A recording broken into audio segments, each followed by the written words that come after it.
Hello friends, बहुत बहुत स्वागत है आपको हमारे यूट्यूब चैनल में। और हम इतिहास की सीरीज़ में आज अति महत्वपूर्ण 20 प्रश्न लेके आए हैं जो कि आने वाली प्रतियोगी परीक्षाओं में अवश्य आएंगे। अगर अभी तक चैनल को सब्सक्राइब नहीं किया, लाइक और सब्सक्राइब कर लें, बेल आइकन पर क्लिक करें जिससे आपको हमारे आने वाले वीडियोज़ का अपडेट मिलता रहे।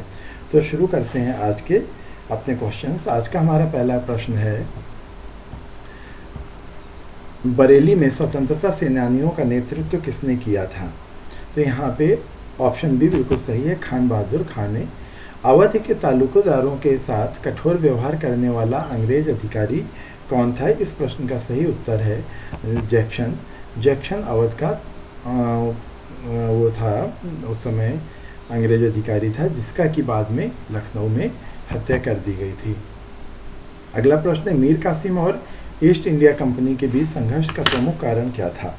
इस प्रश्न का सही उत्तर है, मुगल सम्राट और अवध के नवाब के साथ मीर कासिम का गठजोड़, अंग्रेजों द्वारा दस्तक का दुरुपयोग। हाँ तो मित्र बिल्कुल यही सही है, अंग्रेजों द्वारा दस्तक का दुरुपयोग किया जाने लगा था जिसके जो मेन संघर्ष का कारण यही था। अगला प्रश्न है, सिराजुद्दौला द्वारा अपने मनसब खोने का क्या कारण था? तो यहाँ पे सही आंसर होगा ऑप्शन, उसकी कमजोर सेना, उसकी धार्मिक नीति, व्यापक आर्थिक आपदा थी, आंतरिक साजिशें और विश्वासघात। तो मित्रों सबसे अधिक प्रभावी कारण था आंतरिक साजिशें और विश्वासघात था, क्योंकि उसके खुद के अधिकारियों ने उसको धोखा दिया था। अगला प्रश्न है, अधिकारियों का सही कालानुक्रम बताना है कि इनका सही कालक्रम क्या था। यहाँ पे हमें ऑप्शंस भी दिए, sir John Shore, marquis Cornwallis, earl of Minto, marquess of Wellesley. तो इनका हमें सही आंसर बताना है कि इनका सही क्या है, कोड क्या है। तो इसमें सबसे पहले जो कार्यकाल था वो कार्नवालिस का था, नंबर 1 पे ये आएगा। कार्नवालिस के पश्चात फिर सन जॉन शोर थे, नंबर 2 पे ये आएंगे। उसके पश्चात हमारे बेल्जेली का कार्यकाल होता है, नंबर 3 पे इनको आना चाहिए, ये आएंगे नंबर 3 पे। फिर आता है अर्ल ऑफ मिंटो नंबर 4 पे। तो ये जहाँ पे ऑप्शन होगा, ये ऑप्शन हमें ए में मिल रहा है, तो ये बिल्कुल सही आंसर है। अगला प्रश्न है हमारा, निम्नलिखित में से कौन सा एक वक्तव्य बंगाल में ईस्ट इंडिया कंपनी के द्वैत शासन व्यवस्था को ठीक ठीक वर्णित करता है? कार्यपालिका और न्यायिक प्राधिकरण का पृथक्करण कर दिया गया था, बिल्कुल गलत है। राजस्व संग्रहण का कार्य नायब नवाब को दिया गया जबकि सैनिक मामले कंपनी ने अपने पास रखे। सी, राजस्व प्रशासन तथा दंड न्याय के प्रशासन का पृथक्करण कर दिया गया और एक क्रमशः ब्रिटिश और नवाब के नियंत्रण में हो गए, ये सही है। नई न्याय व्यवस्था कृषि को नहीं, बिल्कुल ये आंसर सही है, ऑप्शन सी आपका बिल्कुल सही होगा। अगला प्रश्न है, भारत में ब्रिटिश आर्थिक नीति बनाई गई थी, किस लिए बनाई गई थी? भारत में औद्योगिकरण के लिए, भारत को पाश्चात्य देशों के स्तर तक लाने के लिए, भारतवासियों की भौतिक समृद्धि को उन्नत करने के लिए, बिल्कुल नहीं। भारत को महानगरीय पूंजीवाद के कृषि को उपाश्रित के रूप में परिवर्तित करने के लिए। तो ऑप्शन डी यहाँ पे बिल्कुल सही आंसर है। अगला है, रविन्द्रनाथ टैगोर ने अपनी नाइटहुड की उपाधि क्यों लौटाई थी? तो मित्रों इसका सही आंसर है, जलियांवाला बाग की दुखद घटना के पीछे उन्होंने अपनी उपाधि वापस कर दी थी। यहाँ पे अगले प्रश्न में कुछ सूचियाँ दी गई हैं जिनका हमें मिलान करना है। यहाँ पे पहला है ए.ओ. ह्यूम, ये इसका सही है कि ये सचिव थे भारतीय राष्ट्रीय कांग्रेस के। सर सैयद अहमद खान ने कहा था, हिंदू और मुस्लिम भारत की दो आंखें हैं। और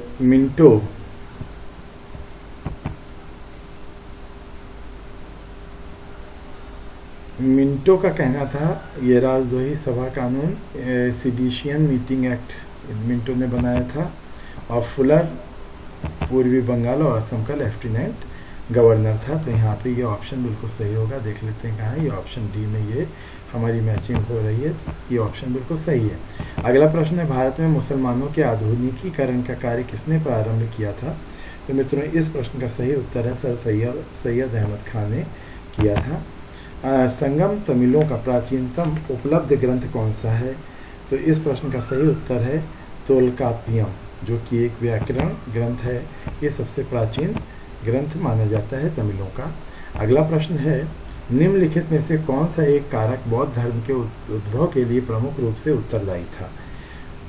बौद्ध धर्म के उत्तरदायी के लिए उत्तरदायी था।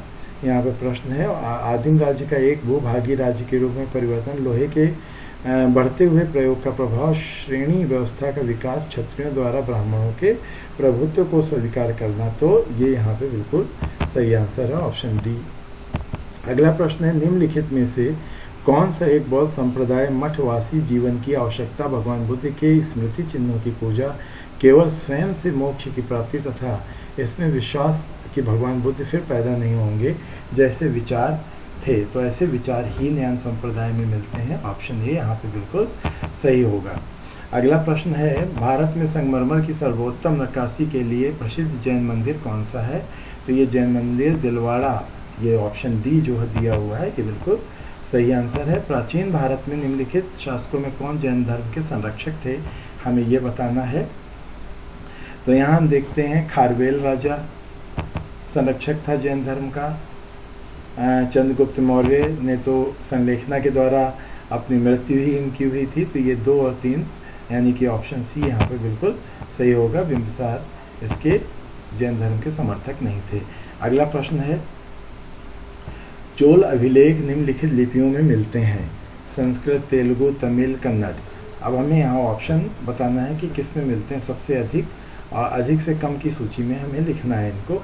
तो यहाँ पे सबसे अधिक तमिल में पाए जाते हैं, तमिल के पश्चात वो मिलते हैं संस्कृत में, और संस्कृत के पश्चात फिर पाए जाते हैं कन्नड़, और उसके पश्चात तेलुगु। तो यहाँ पे ऑप्शन बी बिल्कुल सही होगा। अगला प्रश्न है, सूची दी गई है, इनका मिलान करना है, बताना है कि कौन किससे सुमेलित है, सही सुमेलित है। यहाँ कोरंगनाथ के मंदिर का निर्माण करवाया था श्रीनिवास लूर ने। राजराजेश्वर मंदिर का निर्माण करवाया था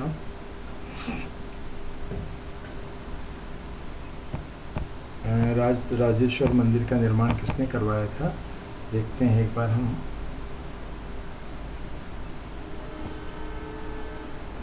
ये करवाया था तंजौर के द्वारा हुआ था।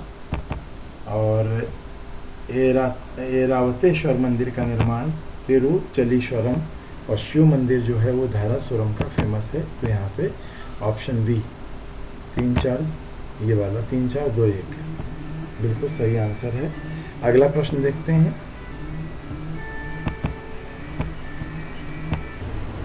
गंगैकोंड चोलपुरम राजधानी की स्थापना किसने की थी? तो इस प्रश्न का सही उत्तर है राजेंद्र प्रथम ने की थी। निम्नलिखित युगमों में से कौन सा सही सुमेलित है, हमें बताना है कौन सा एक सही है। तो कृष्णदेव राय ने मनुचरित नहीं की थी, ये गलत है। इसके पश्चात है बुक्का ने वैदिक मंग प्रवर्तका की रचना की थी।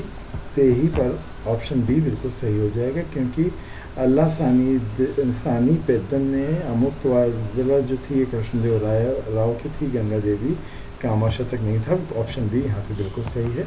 अगला प्रश्न देखते हैं, अब्दुल रज्जाक जिसने विजयनगर साम्राज्य का फारसी में विस्तृत विवरण छोड़ा है, मिर्जा शाहरुख के दूत के रूप में विजयनगर दरबार में आया था, किस समय आया था, हमें बताना है। तो यहाँ पे हरिहर सेकेंड, बुक्का सेकेंड, देवराय द्वितीय। तो ऑप्शन सी यहाँ पे सही है, देवराय द्वितीय के राजकाल में अब्दुल रज्जाक आया था। ये थे आज के हमारे 20 प्रश्न जो कि बहुत इंपॉर्टेंट है। अभी तक चैनल को अगर सब्सक्राइब नहीं किया तो चैनल को सब्सक्राइब कर लें, बेल आइकन पर क्लिक कर लें। मिलते हैं अपनी अगली वीडियो में, तब तक के लिए नमस्कार।